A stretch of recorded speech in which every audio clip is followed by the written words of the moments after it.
শাশুড়ির জ্বালাতন। বৌমা, ও বৌমা, বৌমা।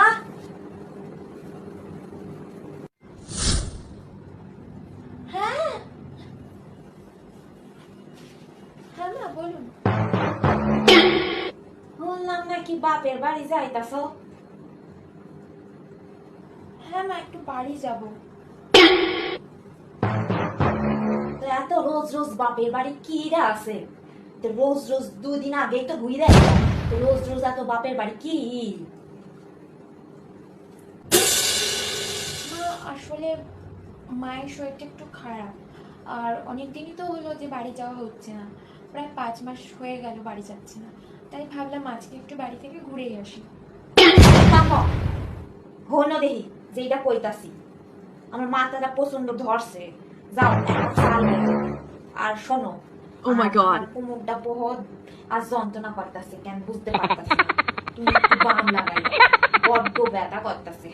ঠিক আছে, আমি ঘরে যাই, চাটা লয়ে আও। হ্যাঁ ঠিক আছে মা, কোনো অসুবিধা নেই, আপনি আপনার ঘরে যান, চাটা আপনার ঘরে নিয়ে যাচ্ছি, আপনি যান ঘরে যান। ঠিক আছে, আমি একটু মালিশও করে দেবো। ঠিক আছে, আপনি যান আপনার ঘরে যান, আমি আসছি।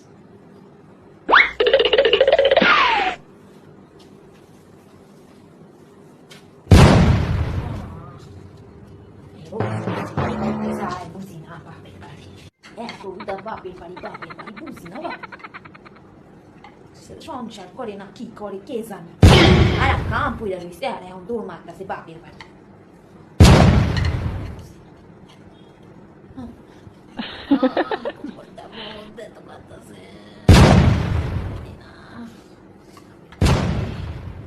এই নিন মা আপনার চাটা। দাও দেহি। ও বাকি কাম তো পইরা রইছে, আমার তো কোমরে দেহ চুপ ব্যথাই না করতেছে, কি করুন কও দেখি। ঠিক আছে ঠিক আছে ঠিক আছে মা, আপনি কোনো চিন্তা করবেন না, আপনার শরীরটা তো এত খারাপ, তাহলে আমি মাকে ফোন করে বলে দেবো যে আমি আজকে আসতে পারছি না। ঠিক আছে, আপনি বিশ্রাম করুন, আর আমি রান্নাঘরেরটা গুছিয়ে নিই। ঠিক আছে, তারপর আপনাকে আমি ভালো করে মালিশ করে দিচ্ছি। ঠিক আছে মা, আপনি বিশ্রাম করুন। হ্যাঁ, আসছি।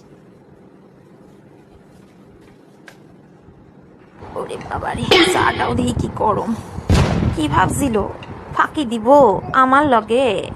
পারবো না রে, আমার লগে পারবো না।